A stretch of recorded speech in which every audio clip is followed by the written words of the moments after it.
আসসালামু আলাইকুম রহমতুল্লাহ। 21 ডিসেম্বর 23 এবার বিএনপিকে কি করতে চায় সরকার? আওয়ামী লীগ যে ইঙ্গিত দিচ্ছে, বিএনপিকে বাংলার মাটিতে মানুষ চায় না। ওবায়দুল কাদের, দর্শক, মাননীয় মন্ত্রী ওবায়দুল কাদের এই বক্তব্য বর্তমান সময়ে যথেষ্ট প্রাসঙ্গিক এবং তাৎপর্যপূর্ণ।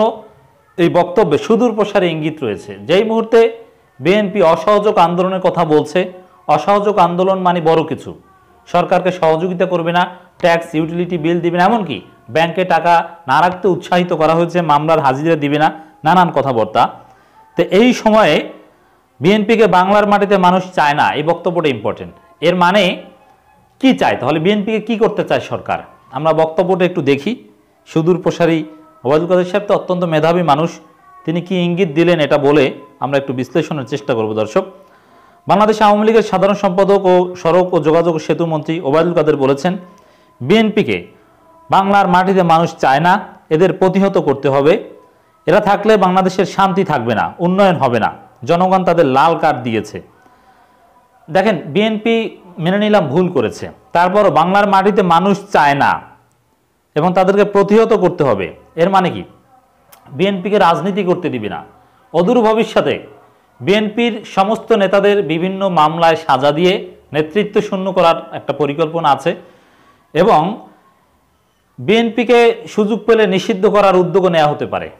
কারণ এর আগে দেখেছি যুবলীগ তো সরাসরি নির্বাচন কমিশনকে, স্বরাষ্ট্র মন্ত্রণালয়কে, পররাষ্ট্র মন্ত্রণালয়কে স্মারকলিপি দিয়েছে বিএনপির নিবন্ধন বাতিল করা হোক। বিএনপি নিষিদ্ধ করার দাবি আওয়ামী লীগের পক্ষ থেকে উচ্চ পর্যায় থেকে কিন্তু আছে। এখন বাংলার মাটিতে চায় না, এর মানে কি? বিএনপির যারা সিনিয়র নেতা, নেতৃত্ব না থাকলে তো জনগণের যতই সমর্থন থাক তাতে তেমন কিছু আসে যায় না, তারা তো আর সংগঠিত হতে পারে না। এজন্যে আওয়ামী লীগ হয়তো বা চায় তারেক রহমান যেরকম ফিউজিটিভ হিসাবে বিদেশে আছে পলিটিক্যাল অ্যাসাইলাম নিয়ে, ক্ষমতায় না আসলে দেশে আসার কোনো সম্ভাবনা নেই। খালেদা জিয়া তার ক্যারিয়ার শেষ, তার কথা বাদ, তাকে শেষ করে দিয়েছে। আর সুস্থভাবে তাকে মুক্তি দিলেও রাজনীতিতে তিনি কন্ট্রিবিউট করতে পারবেন না, সেই সুযোগ আর নেই। আর বিএনপির কিছু কিছু স্থায়ী কমিটির সদস্য তো আছেন পালাতক, ইকবাল হাসান মাহমুদ চৌধুরীর টুকু। তো বিএনপির নেতারা সেরকম কেউ পলিটিক্যাল অ্যাসাইলাম সিক করে বিদেশে থাকবে এবং দেশে যারা বেশি চালাকি করবে তাদেরকে সাজা দেওয়া হবে। এরপরে এর নিচের নেতৃত্ব যারা, দেখেন, শীর্ষ নেতৃত্ব যদি বিদেশে চলে যায় এবং তারা পলিটিক্যাল অ্যাসাইলাম নিয়ে লাইক তারেক রহমান থাকা শুরু করে, তারপরের ধাপের নেতৃত্ব যদি একের পর এক সাজাপ্রাপ্ত হতে থাকে, তাহলে কিন্তু এমনিতেই একটা দল ক্লাপস করার কথা। হ্যাঁ, জনগণের ভালোবাসা থাকবে। মূলত আওয়ামী লীগ সেটাই চায়, এটাই যেন হয় বিএনপির ক্ষেত্রে, তাদের পরিকল্পনা সেটাই। কথাবার্তা শুনে সেটাই মনে হচ্ছে। কারণ দেশের মাটিতে চায় না, এটা কেমন কথা? দেশে থাকতে দিতে চায় না, তাহলে কোথায় যাবে তারা? বিদেশে গিয়ে পলিটিক্যাল অ্যাসাইলাম সিক করুক, সেটা চায়? এ কথাটা অত্যন্ত তাৎপর্যপূর্ণ। দেশের মাটিতে চায় না, না রাজনীতিতে ভিন্নমত ভুল, বরং সন্ত্রাসীও যদি হয় তারপরও দেশের মাটিতে চায় না মানে কি?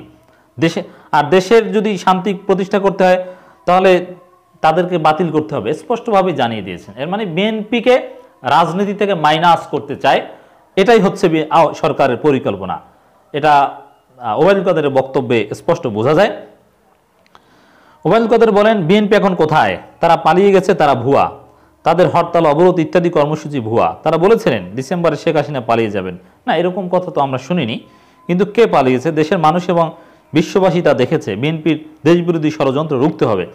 দেখেন, এই পালিয়ে যাবে, অমুককে পালিয়ে যাবে, অমুককে চলে যেতে হবে, অমুক দেশে থাকতে পারে না, চায় না, আমরা এগুলো দেখতে চাই না। আমরা চাই জন্মসূত্রে যারা বাংলাদেশি, বাংলাদেশের প্রতি যারা আনুগত্য প্রদর্শন করবে রাষ্ট্রের প্রতি, তারা বাংলাদেশের নাগরিক, তারা তাদের মত প্রকাশ করবে, তারা থাকবে। আওয়ামী লীগও পালিয়ে যাবে না, বিএনপিও পালিয়ে যাবে না। বিএনপি ক্ষমতা আসলে আওয়ামী লীগ পালিয়ে যাবে, আমরা কখনোই এটা বলতে চাই না। বিএনপি ক্ষমতা আসলে আওয়ামী লীগ রাজনীতি করবে এবং আমরা সবসময় সাজেস্ট করব বিএনপির জন্য প্রতিশোধ না নেয় আওয়ামী লীগের প্রতি। তো এখন যদি ওবায়দুল কাদের সাহেবরা আসলে গণতন্ত্রের সমর্থক হতেন তাহলে এইভাবে কথা বলতেন যে না, পালিয়ে যাবে কেন, অন্যায় করলে অন্যায়ের বিচার হবে, বিএনপি রাজনীতি করবে, সমস্যা নাই, নির্বাচন করাও তাদের অধিকার, না করাও তাদের অধিকার, এবং বিএনপিকে নির্বাচনে আনার তারা চেষ্টা করবে বা করেছে, এরকম সফট কথাবার্তা বলতে পারে গণতন্ত্রের প্রতি কমিটমেন্ট থাকলে। কিন্তু না, হুমকি ধামকি দিচ্ছেন। বিএনপিকে উদ্দেশ্য করে বলেন ওবায়দুল কাদের, আগুন নিয়ে খেলবেন না, নিজেদের পুরে মারতে হবে। 7 জানুয়ারি খেলা হবে। বিএনপি কোথায়? বিএনপি পালিয়ে গেছে। বিএনপি নির্বাচনে নাই, তারপরও বিএনপিকে নিয়ে আপনার 7 জানুয়ারি খেলা হবে। বুঝি না যে নির্বাচনে না থেকেও বিএনপি এত প্রাসঙ্গিক কিভাবে। আগুন নিয়ে নিজেদের পুরে মরতে হবে, এই কথাটা কিন্তু ভয়ানক। এটা কি পাল্টা হুমকি? এই হুমকি কিছুতেই গ্রহণযোগ্য নয়। যারা ট্রেনে অগ্নিসংযোগ করছে তাদের বিরুদ্ধে কঠিন ব্যবস্থা নেওয়া হবে তদন্ত সাপেক্ষে। সাহস থাকলে বিচার বিভাগীয় তদন্ত করুন, কিন্তু নিজেদের পুরে মারতে হবে এটা কোন কথা? এটা কোন আইনে আছে? এটা কোনো কথা হতে পারে না। দর্শক, আসলে কথা একটাই, আওয়ামী লীগ যে ইঙ্গিত দিচ্ছে তাতে রাজনীতিতে বিএনপিকে আওয়ামী লীগ দেখতে চায় না, সেরকমই বোঝাতে চাচ্ছে।